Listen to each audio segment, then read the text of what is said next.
Mark, March of Freedom.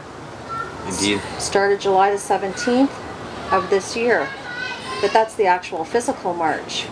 Please give us a little lowdown on what brought you to doing March of Freedom this year. It was something that deep down inside I knew would happen eventually. I even had an idea in about 2011 after Egypt started protesting and stuff like that. I knew that it was almost time that people were waking up and they wanted change and they were demanding change, and there's people all over the world fighting for that. And I knew that I wanted to help with that some way, and there was an idea to just walk to Ottawa at first, to Parliament Hill, and this was in 2011, so this is a couple years ago. But it developed over the last couple years, and it was something I didn't know like exactly the details or when I would do it or anything like that, but I just had a feeling that it was going to happen, like I needed to do something. And so the March of Freedom idea came into play, and I told the best man at my wedding, Mike Baricelli. He actually helped me run the record label too, Archaic North. He was like co-owner, I guess you could say. I told him about it a little while ago, and he was pretty shocked, I guess. You know, but he knew I was going to do it. Like, he knew that when I say something, I'm going to do it. So he was like just wondering when I was going to do it, I guess, like what time. And I just felt there were certain things that happened in my life that led me to make the decision that now is the time. And I didn't want to tell anybody about it, because then you'd have people saying, oh, that's crazy, or you'd have people try to stop you, right? And I knew that this is something so important that I didn't want to be stopped. I had to already be, like, it's one thing to look over the cliff, right? And then when you jump, there's no turning back, and that's where I wanted to be. I wanted to be one step over, already involved with it, no turning back whatsoever. So I decided to do that because of several things, really. The record label is one thing. I was a stay-at-home dad taking care of my two kids while my wife went to work, and I was trying to run my own business at home, doing the record label thing, running the World Public Union, making documentaries, doing all that kind of thing. Just an artistic creation, because I've always been into creating things and music and stuff like that. So my wife came home one day and she said, I got laid off from my job. And I was like, really? I'm like, I knew it was going to happen. I knew that she was going to get laid off, because I see a massive increase. They're saying that in the next 10 years there could be 85% job loss due to technological unemployment. So this is the beginning of it. This is the beginning phase. So many people I know are getting laid off now, and it's quickly coming. Like, it's more and more, it's becoming more apparent. And instead of putting a Band-Aid over the problem, I wanted to go right to the source of the problem and do something about it rather than just ignore it. You know, I could have went and got a job and just supported the system and took care of my family that way, but then the problems would still exist. And I realized that, which is why the idea for the reality show came into play. That was actually a recent development that I made documentaries, so I figured, why not do something different, a reality show, and make it a real reality show, not like a fictional reality show, because you'll see a lot of fictional reality shows out there where people have to sign waiver forms, and it's all pre-planned. A lot of these reality shows, so-called reality shows, right. And this is a real reality show, and it's for a good cause, I think. So that's kind of like what led me to do this. So would you say your awakening was in 2011? No, it was before that. I've been making documentaries since 2009, and even before that, I was learning a lot about different things that were going on in the world. A lot of it was secret knowledge, ancient wisdom, stuff like that. I was really into history and psychology, biology, physics, so many topics that I was really trying to get a good understanding on, and I think that's kind of reflected too in the music that I was doing with Woven Ancestry and stuff, the lyrics that I was writing and stuff. A lot of it's reflected in that, but that's kind of like what got me to the awakening process. I don't know, it's when 9/11 happened, I knew something was different about that, and that really shocked me, to see that. Yes. And that was the year my grandfather died, and I was working a job at a call center, and I went to work and they're like, we're shut down. we're not going to be calling the United States during this time. Right. And that was our clientele. So I essentially got laid off from work because of that. And that's kind of like the beginning of when I started looking into things a little bit more. I wasn't really aware of 9/11, the details of that right away. It took me a few years to actually dig into it and figure out what happened there.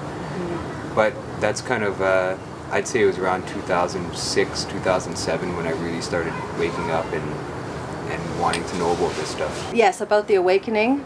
And the moment of awakening for you was in 2007, 2006. Yeah, I explained that on the video, Yes. I think. And so from there,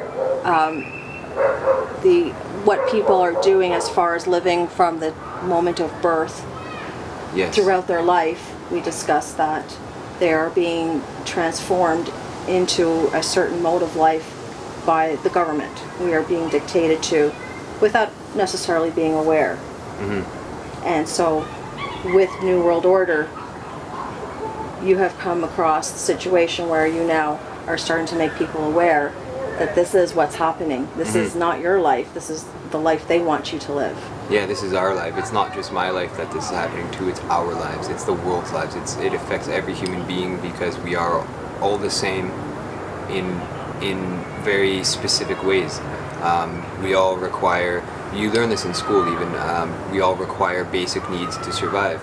Water, food, shelter, warmth, electricity, communication. These are the modern things that we need as modern human beings to survive every day.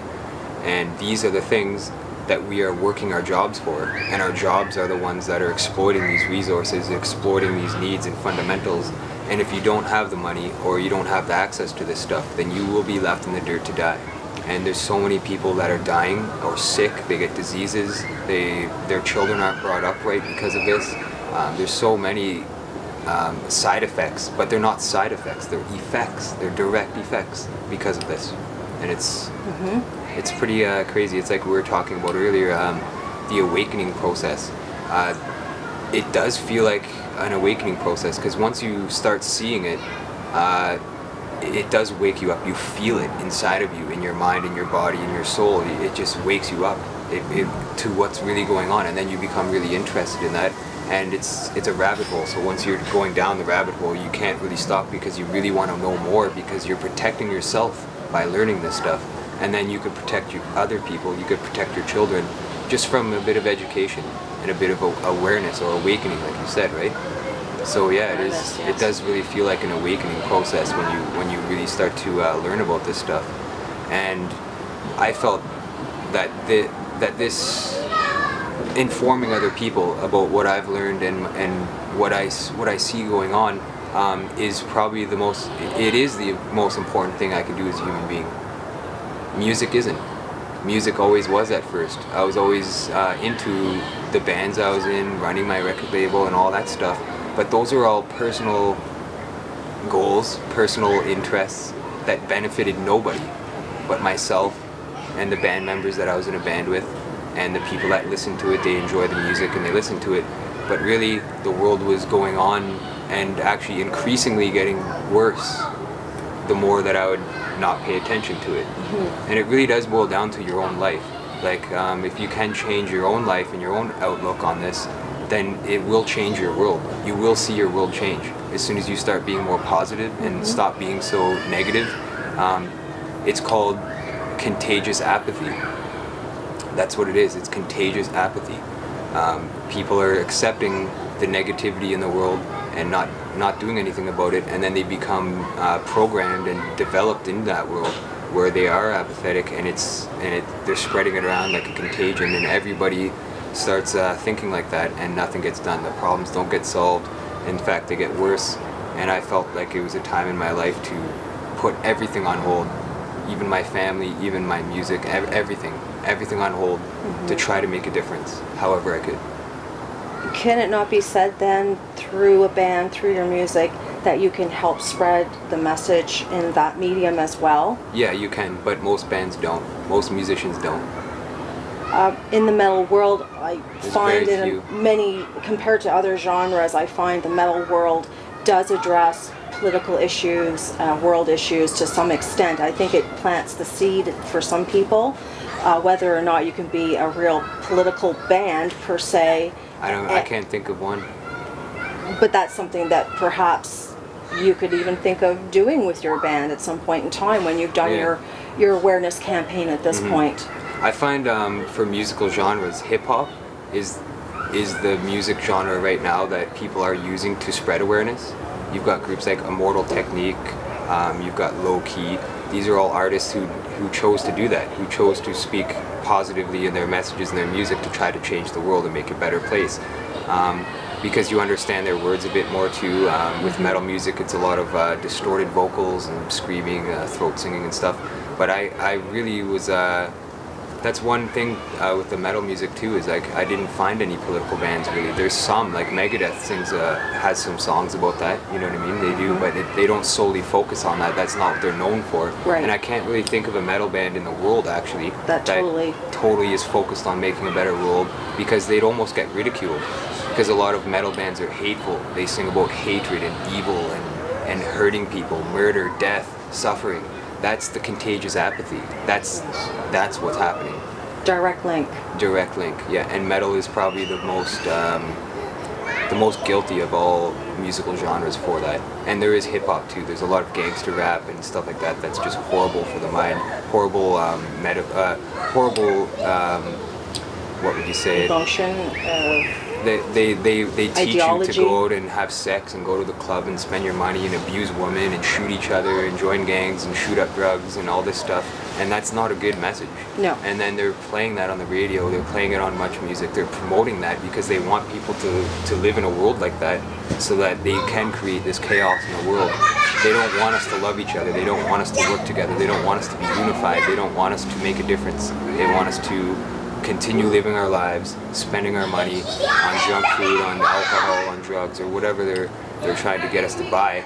That's why there is commercials and advertisements, because it's all about monetary gain, and in the end, and it's also about controlling the world's energy, because we are all connected in the world. Human beings are all connected, especially now with the internet. We're way more connected, and they don't want people connecting in an umbrella of love and sharing and compassion, and they don't want that because they would rather us be hateful and not concerned about other people. So would you say that your March of Freedom is geared towards the everyday Joe who is trying to get through their life, everyday life?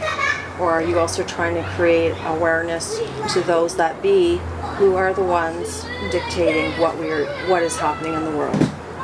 Everybody, all human beings. It doesn't matter if they're a politician or a police officer or a musician or homeless on the street or working a McDonald's job, 9-to-5 job, anything like that.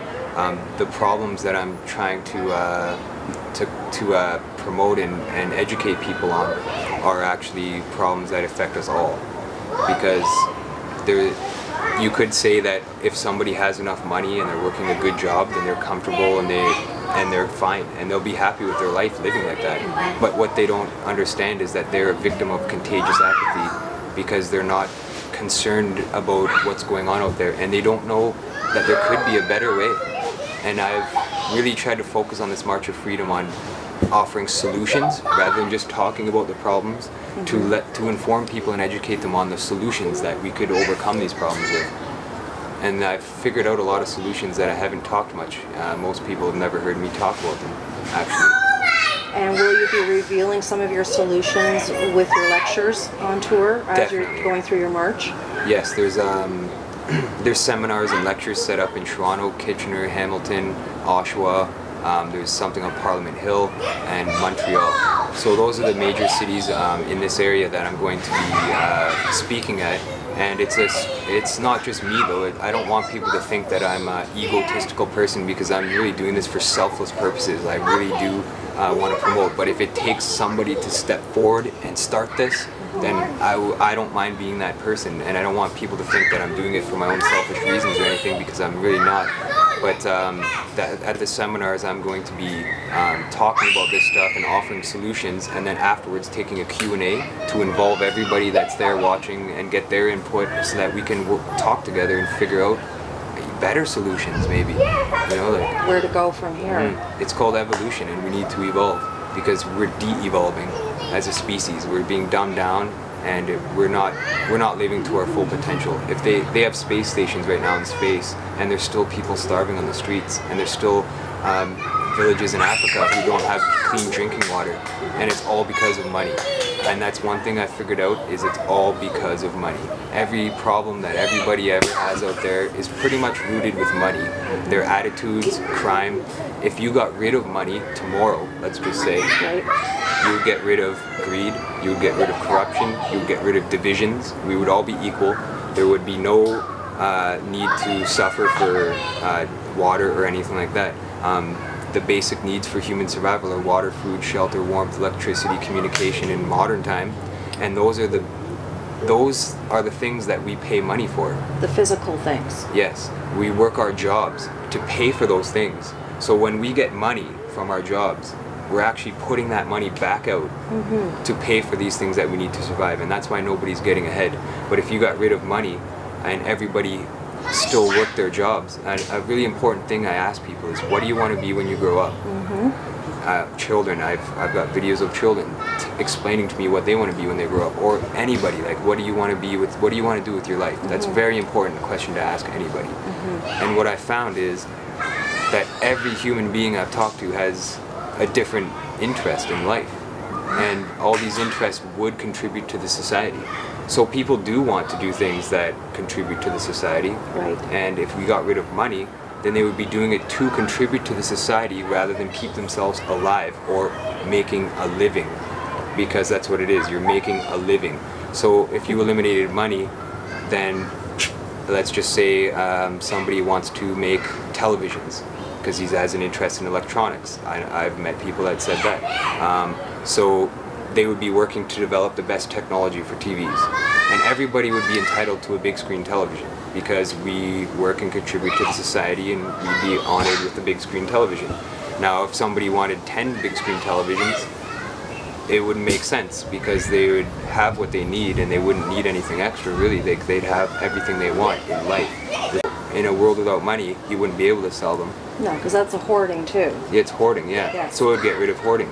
Another thing, right? Right. So money, get rid of that, and you get rid of a lot of problems. And we can live in a world without money. It's just we have to do it, and we have to think about that kind of world and really work for that. And you'd also get rid of wars. You know what I mean? There wouldn't be a need for wars. If there is somebody causing crime and doing something, the community could take care of that. But a lot of crime is committed because of somebody's personal, the way they were raised. They were raised to be hateful. They were raised to be greedy and hoard things. Personal gain, yeah. Yes. So if you got rid of the money, there would be way less crime. I don't even think there would be any wars, and then the military would be there to protect the country. You wouldn't have foreign troops going overseas to invade other countries for resources, because that's why they're doing it. They're going over there for the oil, they're going over there for nickel, they're going over there for gold, for whatever resources. Fresh water is another huge one.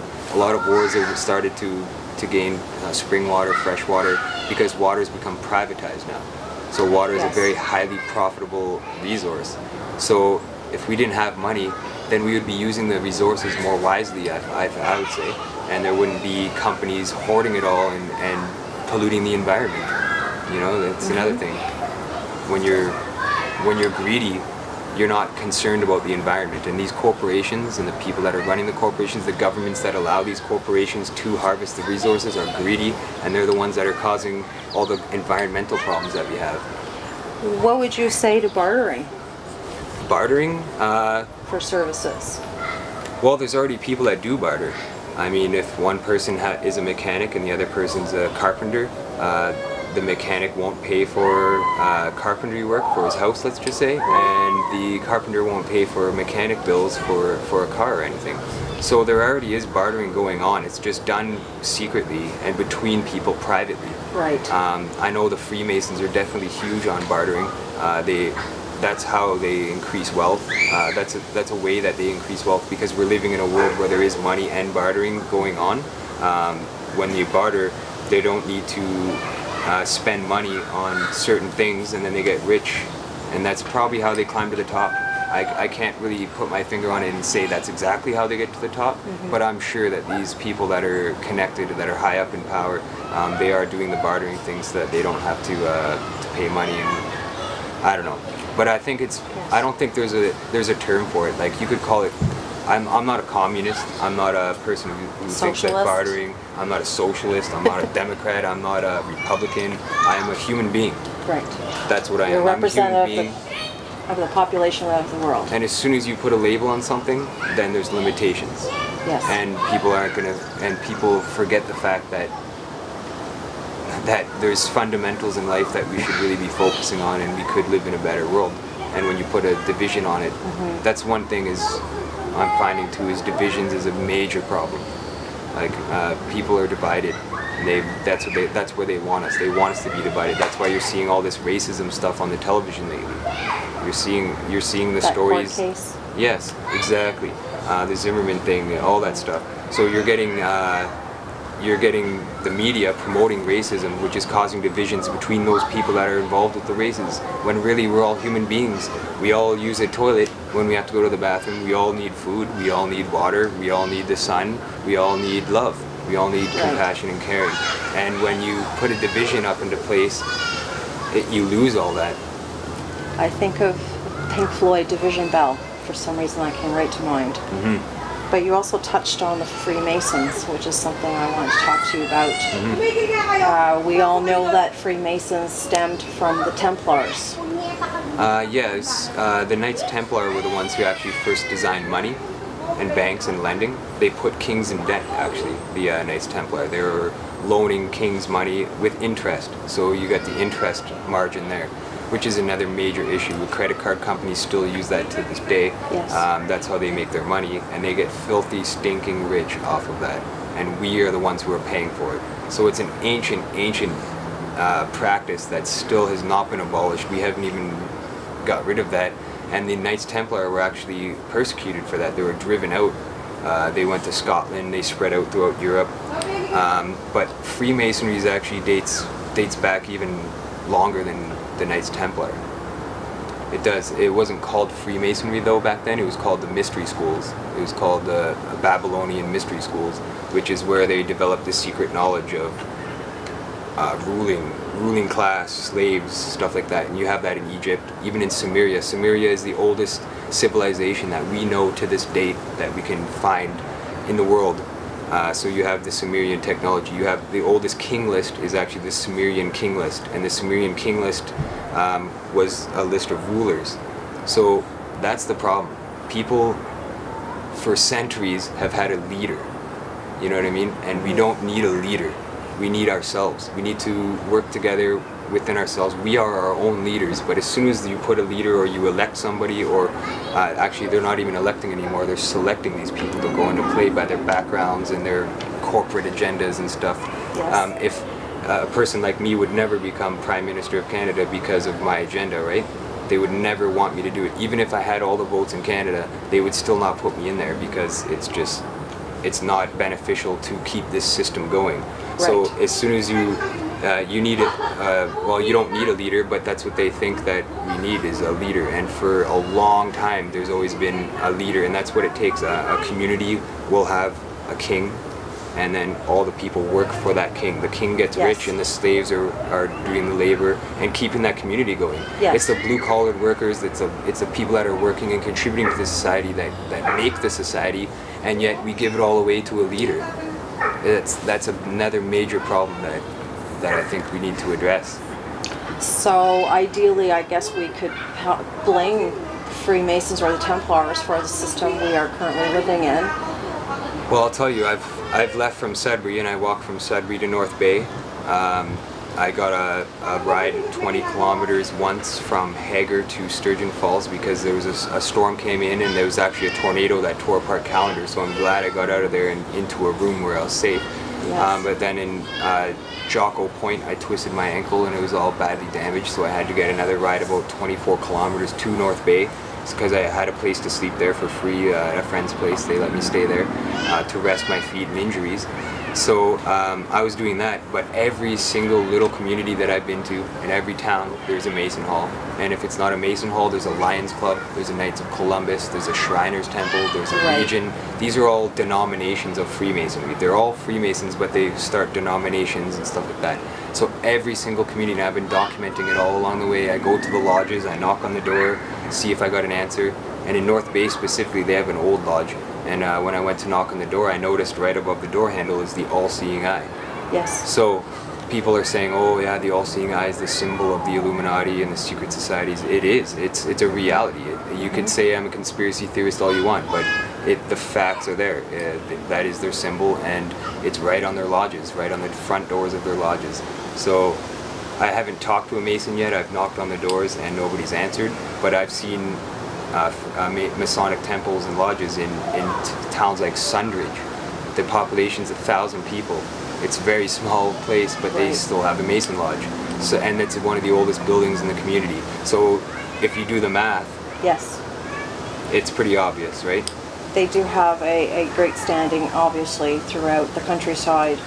I know that they perceive God as the architecture of the universe, which I think partly explains the eye as the all-seeing eye. I also understand that geometry is something huge for Freemasons. Sacred geometry, yeah. Sacred geometry, and we're based all on math. It's a math ethic, I guess you could say. Yeah, it's true. Everything in nature contains the Fibonacci sequence, which is a series of numbers. Like it's like 1, 2, 3, 5.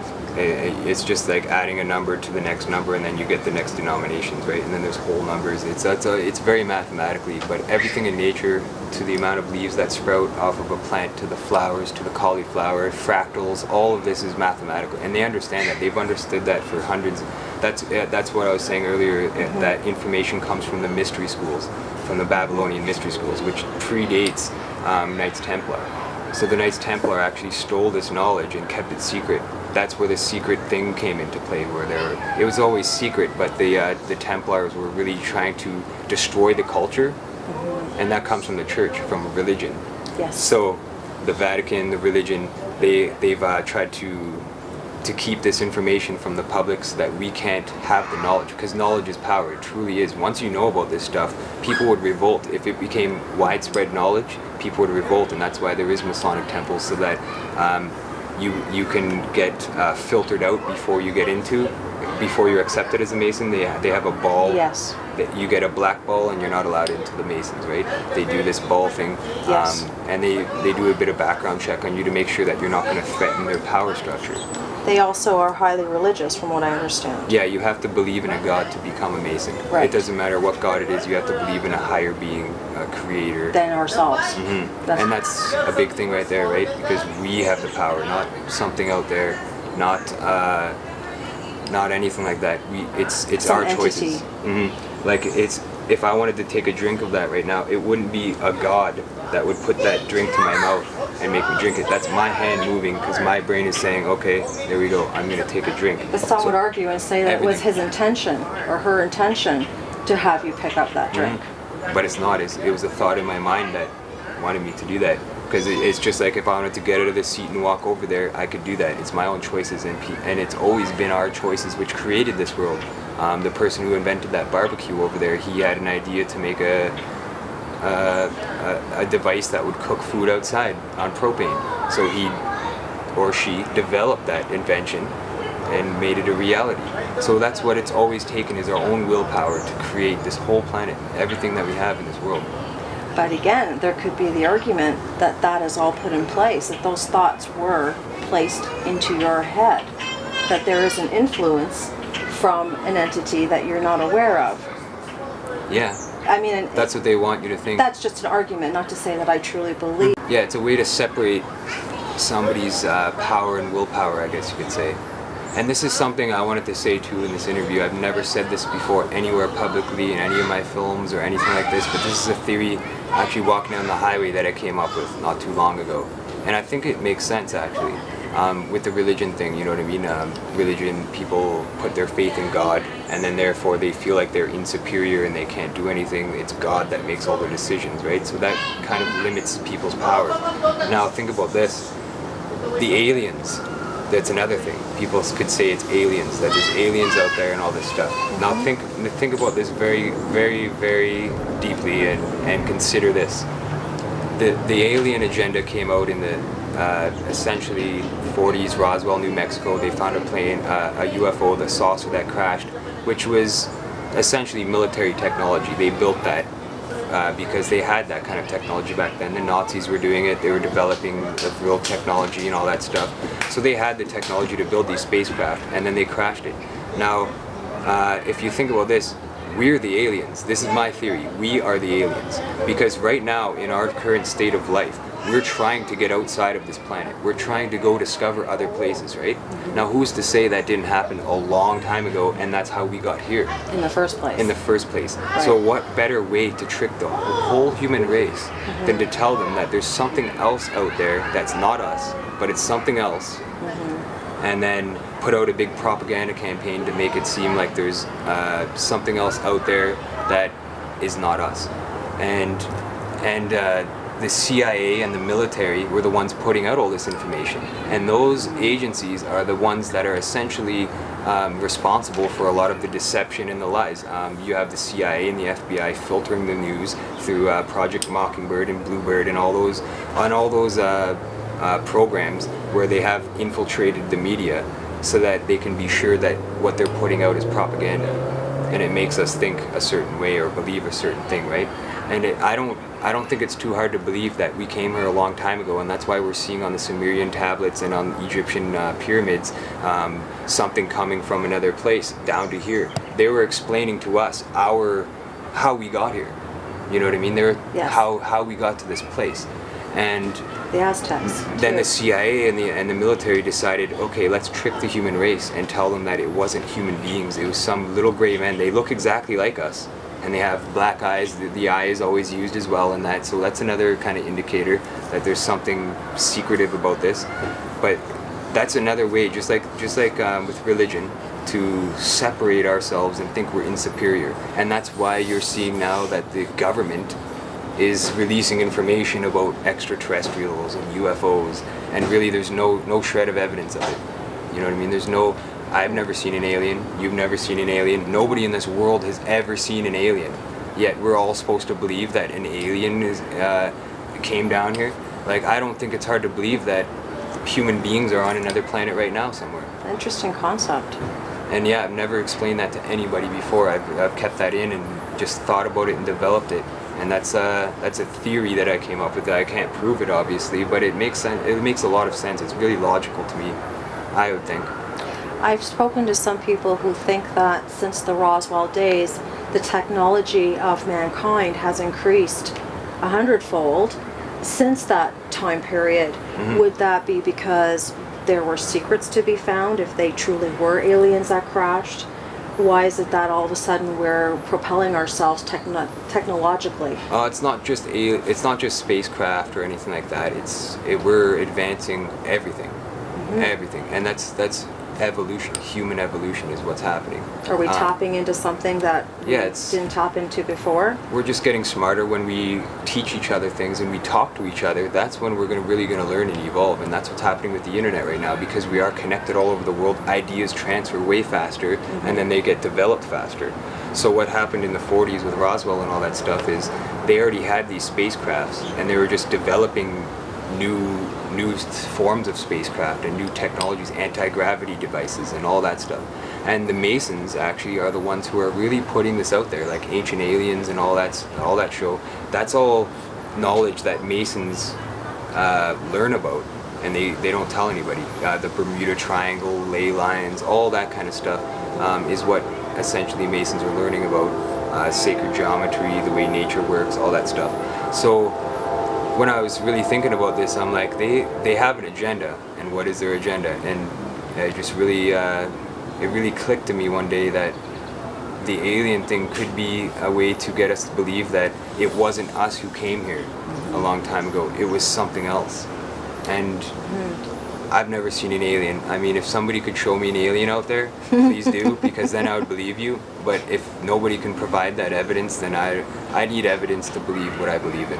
You know what I mean? To see it. I need to see it. I need to know that it's tangible. Right. And I don't know. I think a lot of people have been tricked in many ways, not just the alien thing or anything like that. But that's just one thing out of many that I've theorized about, stuff like that. But I really do try to, when I do say things, I really do try to avoid theories. I try to stick to facts, so that people can't argue with it, and they accept the truth.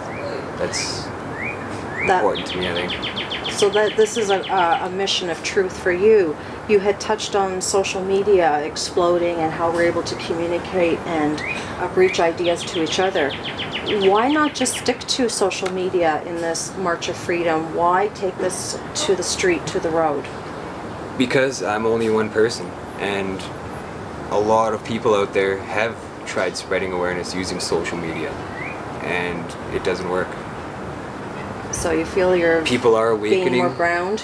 Yeah, definitely. People are awakening, but when you actually do something, like a protest is a perfect example. People get sick of the problems because they keep talking about it, and then you got the gatekeepers like the media and the government that are saying, nope, we're not going to let this happen, we're not going to let this happen, we're not going to admit to this, we're going to put out propaganda to confuse you and all this stuff.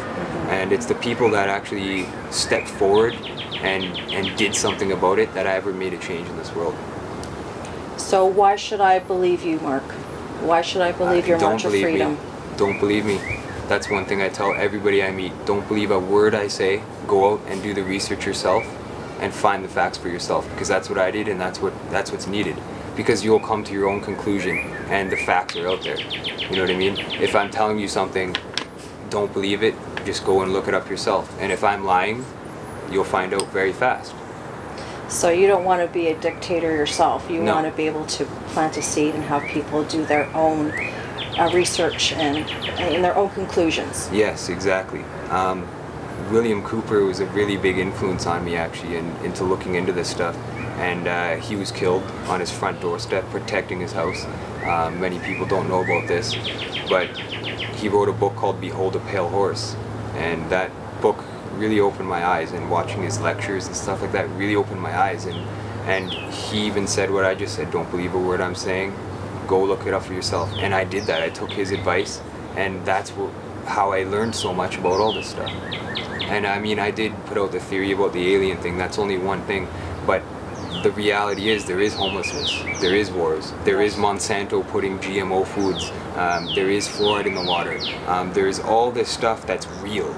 You know what I mean? It's not a theory. It's real stuff. You don't have to look too far to find the truth if you just look. And I'm trying to not just promote one issue. I'm trying to promote the whole picture, so that there could be a solution to solve all the problems. Because if you're focusing on one, all the other problems go unchecked. But if you're focusing on it all, then you can actually nail it all in one shot and try to make a difference and change everything, rather than wasting time on one thing. It could take a lifetime just to get rid of fluoride or spread awareness about the fluoridation in the water, like hydrosalicic fluoric acid. Sorry, it's a tongue twister word. That's the term for it, the professional scientific term for it.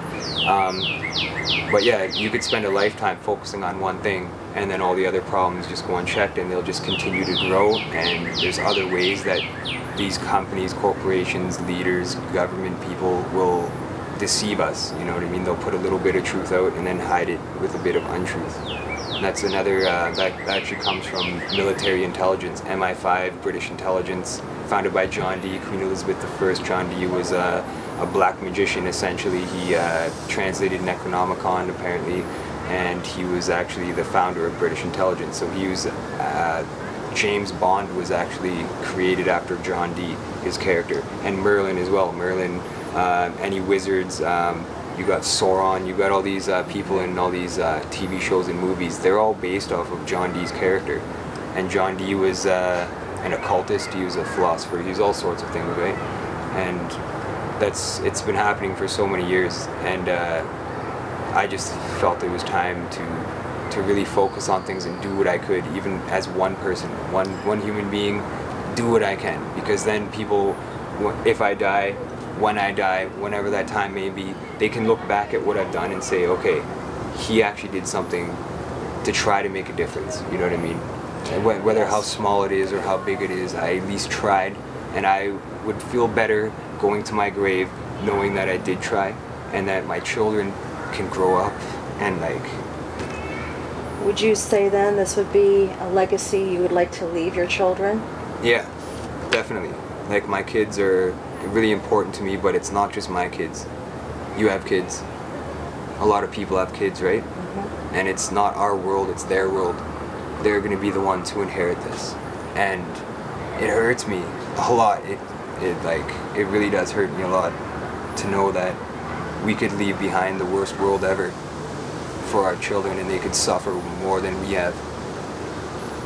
So Mark, how would you define yourself? How do you see yourself when you look in the mirror and you've taken this all upon yourself? How do you view yourself? Now, Yes. I picture myself as a changed individual. When I was younger, I was a product of the music I listened to. I was a product of the environment, the news that I was watching. I was very hateful. A lot of people know me as that person because they knew me when I was growing up, and I was really rebellious and violent. I did do a lot of mistakes when I was younger, but you learn from your mistakes. And that's one thing, when I look in the mirror, I look at somebody who learned from their mistakes, and I see I'm not the same person I was even a couple years ago. I really am not. I'm totally different, and I think that's, everybody goes through that. It's not just me, it's everybody does grow. Because when you stop growing, it's just like in nature. When a plant stops growing, it dies. So if we stop growing, then we're waiting to die. And we need to grow. We have to all grow, and we have to keep growing. And growing is education and learning about ourselves and the world and everybody else. And when you stop learning, Yes. I don't want to see this world in that phase. I think the world is a living being itself almost. It's like it has an energy, a life force about it, and we contribute to that. And I don't want to see this world dying. You know, I don't want to see this world die off. Especially for my children and for your children, for all of our children and their grandchildren. I think it's important that we think about that. We don't think about now, but we think about the future. And we think about how easy it is to just make a simple change in our life by the decisions we make, by the information that we learn, by what we say to each other, how we act to each other. All those things are so important. And when you don't think about that and you just trample all over everybody, that's not going to make our world a better place. It's going to make it worse, and I see that happening now, you know. And it's really, this is the hardest thing I've ever done in my life. I guarantee it. I've never done anything this hard, and it's hard mentally, emotionally, physically. It's the hardest thing I've ever done, but I feel it's the right thing to do.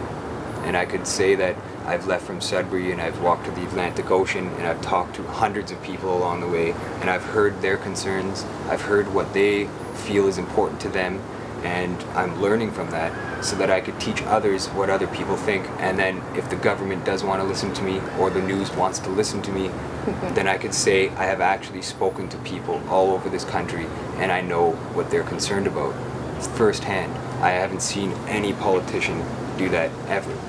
Never seen them canvass such a large area and figure out what's going on, because they have an agenda. They want to maintain the status quo. They want to maintain the cyclical destruction that's going on. And I don't know. Do I think that this is going to make a difference or not? I don't know. And I hope it does. But there's more important things. I don't know, it's hard to explain. I think it's rather courageous of you to walk away from your family life, especially That was hard, yeah. to have your wife and children back home in Sudbury. But they must be very proud of you. In their hearts, they know that this is the right thing to do, and I know they support you. I would never have left if they didn't. I really wouldn't have.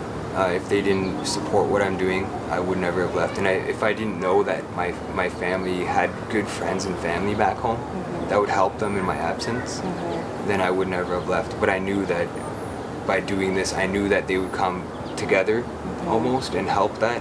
And maybe the most important thing is people to ask the question, why? Why is he doing this? Because when they ask why, the answers are there, and that's the education. They'll ask why, and they'll figure it out, why I'm doing this and how important it is, I think, for all of us. And even if I'm walking alone, even if nobody else joins me and comes with me, I feel that other people are walking with me the whole way. They're inside me, they're within me, I feel their energy, I feel the support, and that's why, that gives me strength to keep going, really, it does. I think you will find a lot of like-minded people who probably didn't have the courage to step out, and now when they come to meet you and listen to you, perhaps at a lecture, they will finally have that courage. And I believe your organization is branching out throughout Canada and the world. Did you want to just touch on that before we finish off? The World Public Union? Yes. Yeah, the World Public Union I started in 2011. It was actually an idea I had to make a difference on a local level, because I understand that locally is where you can really make a difference, because each community is essentially designed the same way, with governments and all that, and banks and religion and all this stuff. And if we come together locally and then connect globally, it would make a big difference. And the World Public Union, I don't want people to think I'm the leader of that group, because I'm not the leader of that group. The World Public Union is a group of leaderless leaders, if that makes sense. Leaderless leaders. We don't have a leader. People we are who want all to our own. contribute. Yes, and we all have our own skill sets, right? We all Yes. have our own interests. If one person is interested in fluoride and is educated about it, then they can help the person who's against political corruption and scandals, or election frauds, or whatever is going on. Everybody has their own interests, and when we all come together with these skill sets, we can really make a better community. And it starts locally. You put the unity back in community, and it really does make a difference. Commune's also in there. Would Yeah, that come to mind? commune, I believe, is just the word, an establishment, I think. I'm not exactly 100% sure what the word commune means. It I've has never looked it negative up. connotations in the political world, but ideally a commune could be what you're just speaking of. As in the movie with M. Night Shyamalan, The Village, they were a commune in essence. They created their own community. They didn't have the need for money. They built their own community based on exactly what we were talking about. So-and-so could do this skill, so-and-so could do that skill, and that's how they ended up living in their little community. Yeah, that's it right there. Perfect. That's what I'm trying to do, really. Because that's what it's going to take. It really is. And we can make the decisions now to make, to not buy GMO foods, or to not buy certain products, to not buy into this, to not get a credit card, so that these credit card companies aren't making the profit from the interest. Also, free education is another big thing. They Yes. have that in Scandinavia. They Yes. have free education. If you want to go and be a lawyer, they'll pay for that. You'll get free schooling. But in Canada, we don't have that. America doesn't have that. America doesn't even have free healthcare. So that's another thing. Universal free healthcare, universal free education, universal free water, universal free food, universal free electricity, because we can power things by the sun.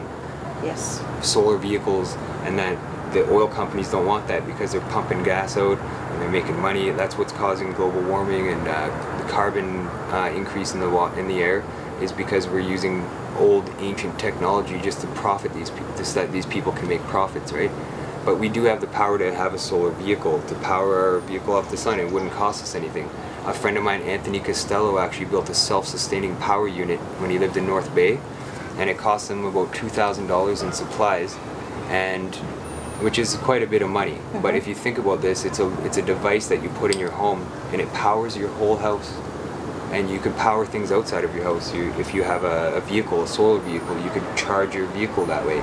It cost him $2,000 to make that, and that was a life investment. Like, he would never have to pay hydro again. And then the hydro Yes. company seen that there was no wires to his house, and they came knocking on his door, and they shut him down. I see. So now he's giving the blueprints out. I have the blueprints. If anybody wants it, I'll send it to them. He's giving it out for free, because he thinks that people need to know this stuff, and if you can power your whole house for your life, then why not? And then eventually we'd get to the point where the supplies to build this wouldn't cost anything, because it's for the benefit of humanity. I think if we're doing no harm, then we're doing the right thing. No matter what it Absolutely. is, as long as it's not harming anybody, then there's nothing wrong with that. Let's live for free will. Exactly, and that's what's needed. Before we finish off, would you mind letting everyone know perhaps your website and any kind of addresses or emails that they can get in touch with you should they wish to? Yeah, there's a March of Freedom on Facebook. You can give that page a like, and I write journals on that page, a daily journal, just to let them know what I went through each day along this journey. There's also the World Public Union website, worldpublicunion.org. I'm looking for other people that know how to use HTML and know how to design websites so that there could be much more news articles and information posted to the site, because it's really hard to do it all myself. Like I really do believe that we need to work together, and I guess I threw the stone, I guess you could say, but it's up to others to also keep the momentum going, I guess, and contribute to that, because I can't do this alone. It's going to take everybody that wants to make a difference. And then once there's a majority that do believe in this stuff and they are contributing to a better world, then that's going to become a trend. And that's what we need. We need this to become trendy, like Nikes or Pogs when we were kids. We need this to become a trend. We need truth and wisdom and caring and unity to become trendy. And the media has to start talking about this. They can't ignore it. Too many of us know, and from walking from where I did to here in Scarborough, just that whole journey, all the people I've talked to, it's 99% and 1%. That's a legitimate percentage. 99% of the people out there do care, they are caring, but there is and they do want to make a difference, and then the 1% are holding it back. And it's also evil and hatred. I see that in people, especially when I'm in bigger cities. I see people that are hardened by their life, but for the most part, there's a way higher percentage of people that do care and they do want to see a positive change, and that's given me hope as well. Because if all those people joined together, then it would squash out all the darkness. And there's a big famous quote here: you could fill a room full of darkness and turn on a light, and all that darkness goes away. But you can't do the opposite. Impossible to do the opposite. And that's the mentality we need to really look for. Thank you for being the light for us here today. And the Masons will say, seek the light, because they know this. They know this, but I don't know if they're helping, you know? It doesn't seem like it, because they're still... They probably have their own agenda still. Yeah, I think they do. Some of them do have their own agenda, yeah, for sure. But it is very truthful. The light is much powerful than the darkness, and that's why I've kind of changed my tune, I guess, you know what I mean? When I was younger, I was in death metal bands and singing about gore and horror movies and hatred and violence and all that stuff, and I wasn't sure why I was doing it. I was just, oh yeah, I'm doing it just to be cool, to fit in with the metal genre, to fit in with this. But now I've stepped outside of the box and I see what was happening, and I've tried to be a better person, and it has made me a better person, I think. And the people I meet are much more positive too. So that's another really important thing, because I'm not surrounded by evil, hateful people that will steal from me or stab me in the back or anything. It was a naturopath here in Toronto, and so I'm trying to meet with people that are professionals that are already involved with this, because that's who it's going to take too. It's going to take us all to come together, no matter what skill set we have, and then we can make a better world. And I think it's already starting. It just needs the right push. And then everybody already right now just follows the system. You know what I mean? They just go to work. They don't question anything. But if you actually had a better world and it was changed, they would still do the same thing. They would still support that better world. And that's what's needed. Thanks so much for talking with us today, Mark. Thank you. I wish you the best of luck in your march. You. And I know that you'll have a lot more people supporting you after all of this. It's important that people know why, because a lot of people they're not sure why I'm doing this, and I thank you for allowing me to take this time to speak and to let people know why I'm doing this. I'm on the same path as you, so I understand, and thank you again. Because we love. Indeed. Thank you.